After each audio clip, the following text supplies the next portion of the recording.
யாரு அடையன்னு சொன்னால் என்ன இந்த காதில் வாங்கி அதை அந்த காதில் தள்ளு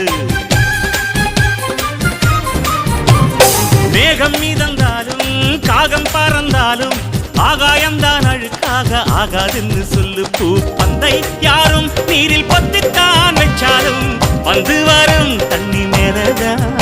ஆட உன்னை யாரும் ஓரம் கட்டித்தான் வச்சாலும் தம்பி வாடா வந்து போறத்தான்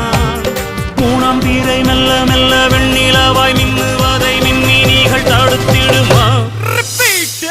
சக்தி எல்லாம் ஒன்று சேர்ந்தாரே சொர்க்கம் வரும் இந்த மண் மேலே